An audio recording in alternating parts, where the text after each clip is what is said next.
बिस्मिल्लाहिर्रहमानिर्रहीम अस्सलाम वालेकुम। उम्मीद है सब लोग खैरियत से होंगे। तो चिकन वेजिटेबल रोल बना रहे हैं और उसके लिए हमें इंग्रेडिएंट्स चाहिए। यहाँ पे मैंने शिमला मिर्च और बंद गोभी बारीक बारीक काट ली है और यहाँ पे मैंने गाजर को कद्दूकश कर लिया है। कद्दूकश की मदद से अच्छे से मैंने इसको बारीक कर लिया है। यहाँ पे मैंने चिकन बोनलेस ले लिया और इसको क्यूब्स चिकन में काट कर हाफ ग्लास पानी डालकर मैंने इसे चूल्हे पर रख दिया है। इसमें मैंने डाल दिया है हाफ टी स्पून नमक ऐड कर दिया है, हाफ टी स्पून ज़ीरा ऐड कर दिया और 1 टीस्पून मैंने भरकर इसमें चिली फ्लेक्स ऐड कर दिए हैं। और उसके साथ मैंने हाफ टी स्पून मैंने भरकर हाफ टी स्पून इसमें मैंने काली मिर्ची का ऐड कर दिया है। यहाँ हम अच्छे से इसको कर लेंगे मिक्स और मिक्स करने के बाद चूल्हे को ऑन करेंगे और हम इसको पकने के लिए ढककर पकने के लिए रख देंगे। थोड़ी थोड़ी देर बाद हम इसको चेक करते रहेंगे और यहाँ देखिए कि बॉयल हो रहा है और अच्छे से हम इसको कर लेंगे बॉयल। और यहाँ हमारा चिकन फुल गल गया और पक गया। और यहाँ हमने उसी पैन में अपने सारे जो शिमला मिर्च गाजर और बंद गोभी को डालकर अच्छे से हम इसको सौते कर लेंगे। सौते करने के लिए हम इसको ढक देंगे ताकि हल्की आंच पर, ताकि अपना पानी छोड़े और उसी में ये कुक हो जाए। तो यहाँ से हमने पानी छोड़ दिया और ये इसमें कुक हो रहा है। और यहाँ देखिए ये हमारी खूबसूरत सी वेजिटेबल जो है ये कुक हो गई हैं और ट्रांसपेरेंट सी हो गई हैं। इसका यही होता है ट्रांसपेरेंट हो जाए। यहाँ हमने चिकन को ले लिया और इसको हमने श्रेड कर लिया और अच्छे से हमने सारे चिकन को कर लिया ताकि ये अंदर अच्छे से मिक्स होकर हमारे अच्छे से वेजिटेबल रोल बन सके।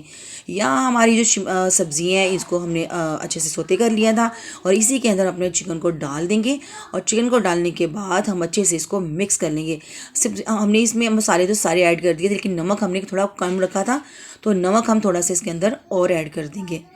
तो यहाँ हम नमक हमने हाफ टी स्पून तो नमक ऐड कर दिया और अच्छे से हम इसको मिक्स कर लेंगे। मिक्स करने के बाद हम बनाएंगे अपनी वेजिटेबल रोल।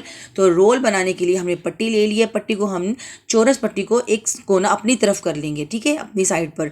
और उसके अंदर हम मसाला रखेंगे, उसके ऊपर हम इसको फोल्ड करेंगे और फिर हम इसकी साइडें फोल्ड करेंगे दोनों तरफ से।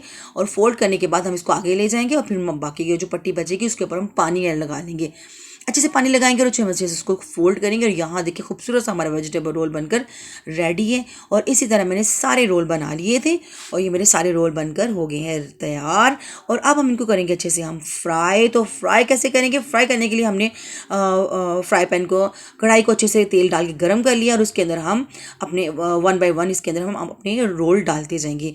और यहाँ हम अपने रोल डालते जा रहे हैं। और जब इसकी शक्ल एक साइड तरफ से पक जाएगी, नीचे वाला साइड हिस्सा पक जाएगा, तब हम इसको हिलाएंगे। वरना ये पहले अगर हम इसको हिलाना शुरू कर देंगे तो क्या होगा कि ये हमारे खुलना शुरू हो जाएंगे। तो ये देखिए यहाँ एक साइड कुक हो गई थी तो मैंने इसको अब अच्छे से इसकी साइडें पलट दी हैं।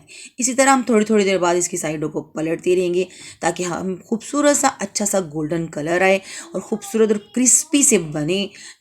नॉर्मल सी मीडियम आंच में हम इसको कुक करेंगे। और यहाँ मैं इसको कुक कर रही हूँ, देखिए इसकी शक्ल कितनी खूबसूरत हो गई है। चारों तरफ से अच्छे से हम इसको कुक कर लेंगे। जितना कुक करेंगे उतना ये खूबसूरत और मज़ेदार बनेंगे। इसी तरह हम अपने सारे रोल जो हैं उनको हम फ्राई कर लेंगे अच्छे से ताकि वो गोल्डन ब्राउन सा कलर उनका आ जाए, खूबसूरत लगे। और फिर हम उनको डिश में डालकर और फिर हम अफ्तारी में इसको सर्व करें। यहाँ पे मेरे सारे वेजिटेबल रोल बनकर रेडी हैं। इसी के साथ मुझे इजाज़त दीजिए। अल्लाह हाफिज़।